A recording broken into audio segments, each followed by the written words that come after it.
Okay, so the last few weeks I've been, excuse me, the last few weeks I've been hitting it pretty hard out in the garage on this project and that project.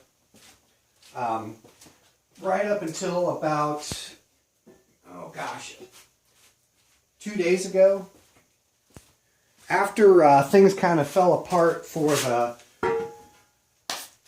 the pulley build, or at least temporarily fell apart for the pulley build, I hit another snag with my energy. I assume this is another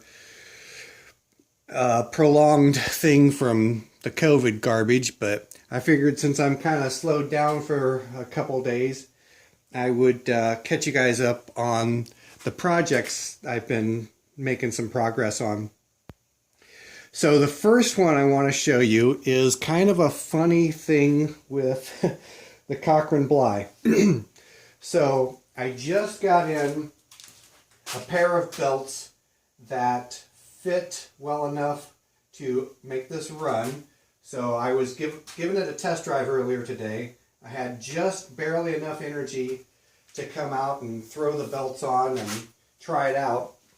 And I hit a little bit of a snag with it, which doesn't entirely break my heart because I have mixed feelings, or had mixed feelings, about going this direction anyways. So watch this. Alright, so the motor's up to speed now. I'm going to slip over here and I'm going to engage the clutch.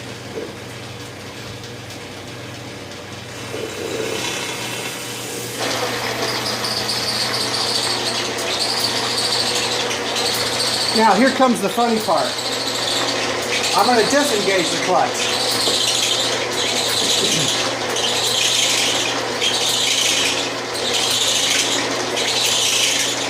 This right here should not be turning right now.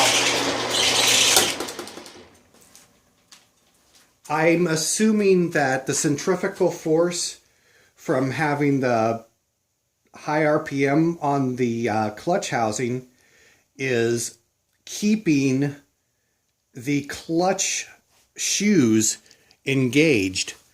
So that idea is totally out the window, at least as far as driving the input speed of this thing at, well, nearly full motor speed, 1700, 1800 RPM, that sort of thing.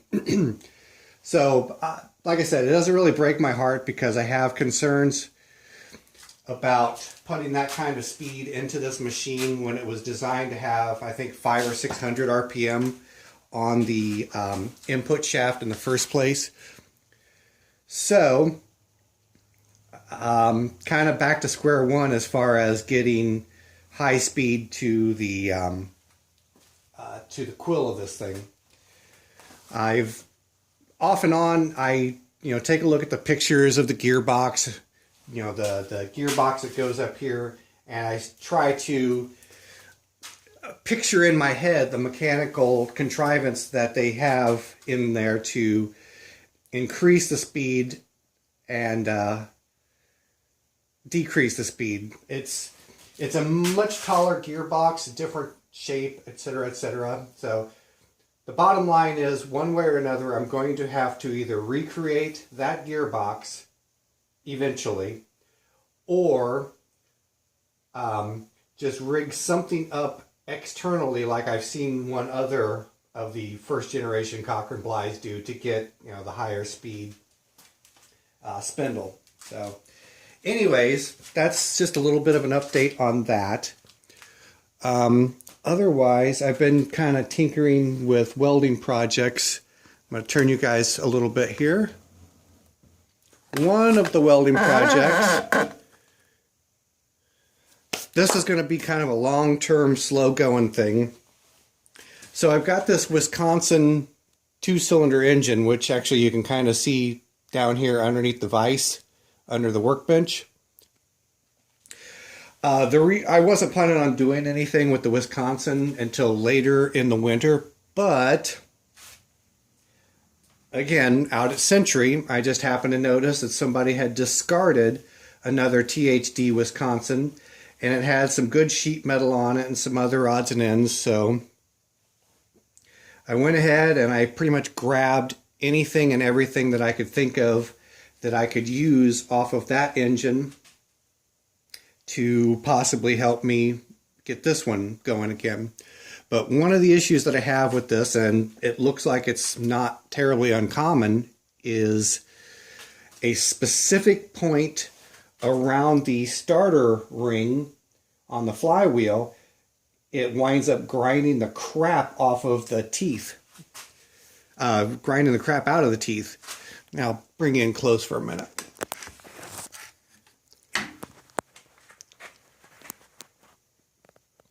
There it is. Okay. So these guys have maybe 1/8 of an inch or so missing from them on the outer edge here. See how it's kind of rounded off, has a little bit of a curvature to it. So what I'm doing slowly but surely is putting some weld on them and grind them back to a decent shape. These are nowhere near finished. This is just a few that I was tinkering with the other day, just kind of getting a feel for it. So that's going to be a long, drawn-out project that I'll be tinkering with on that. And while I don't know if I can even find these rings anymore, I figure it's hardly worth trying. It's kind of a pain. Plus, I don't want to deal with eBay, and that seems to be the only place that might have a reasonable shot at having them. Now, the only other thing I thought about was taking this ring off and making a brand new one, but I figure probably going to take me just as long, if not longer, to machine a new starter ring gear than it would to just weld it up and pick away at it with angle grinder to get the teeth filed or cut down to where I want them. So probably just going to keep going with that. Made some good progress on the guard for the Hindi. I've got it fitting great now. I've got the two pieces, or the two sides, stitch welded together. I need to come back in and fill all of this in with JB Weld and smooth it over and whatnot. I've got to get the burrs off of the edges of it before I slice my fingers open trying to handle it. So I'll just leave it set up there in the meantime, but I'll show you guys a close-up view of it real quick.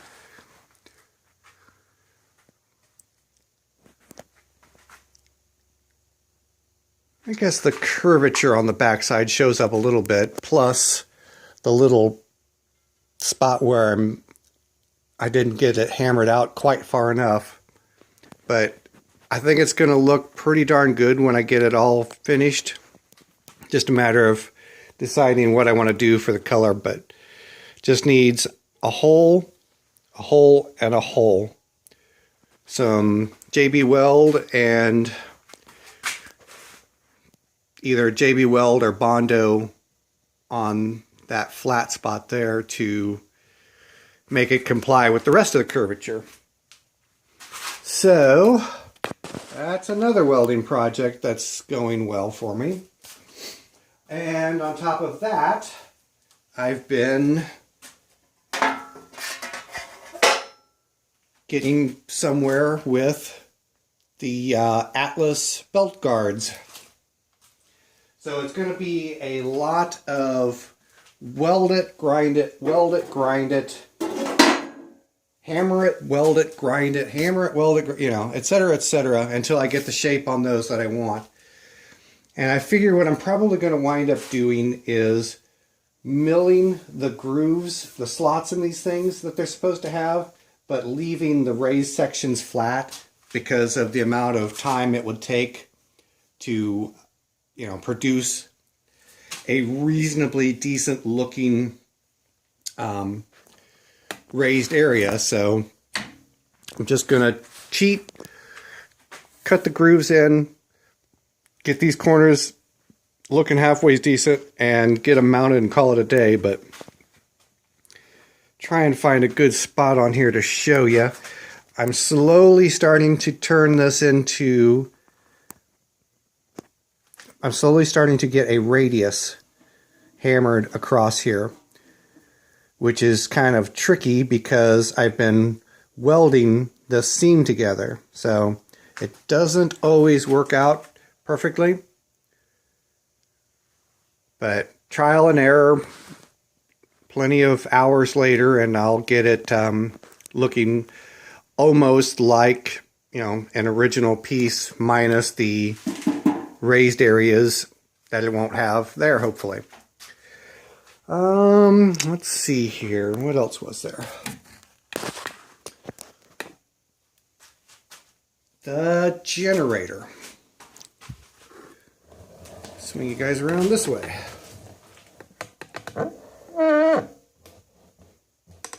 Yeah, I guess that's not going to work. There's a seat in the way. All right.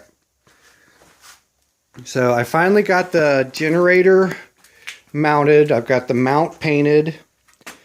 I came up with a belt that I can work with. It's a little bit looser than I want, so I'll have to spend some more time making some adjustments on that. I've got a set of receptacles mounted on the front there. Probably going to eventually have to make some sort of high-rise thing for that to get to bring the receptacles up to a decent level. One of the few machining related projects I've done was taking this, what was it, 6 1/4 inch pulley. I ordered this pulley. It's for Husqvarna or some oddball mower deck, but it just happened to be the right diameter pulley, but it wasn't the right inside diameter. So it had some sort of hexagonal mounting drive mechanism sort of thing in the center. So I had to put it on the lathe and open the bore up to whatever this is, I can't remember, and then drill these 3 holes in it. So anyways, I finally got it to where it needs to be.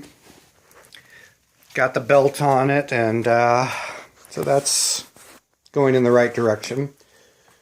And let's see, this might actually be the best place to show you. So there is the shop crane modified the way I wanted it. So this is what I've been using to lift the big heavy rotary table up onto the mill with. But before, all I could do was take the winch, which is currently right here. All I could do before was take the winch and hook it onto the existing hook there.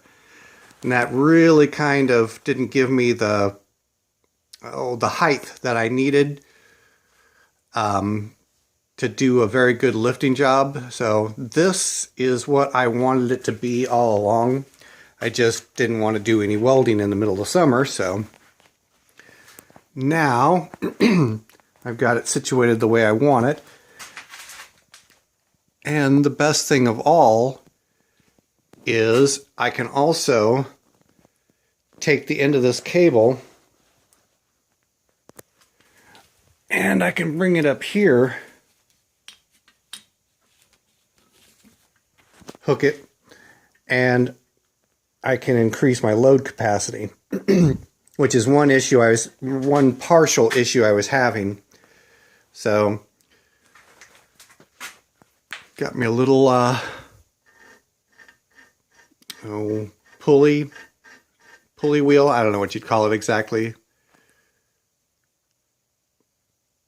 And this is set up to put a 1/4 inch bolt through there to keep the cable from coming off, but just got these 1/2 inch steel plates welded into the end of the tubing there, and voila. Okay.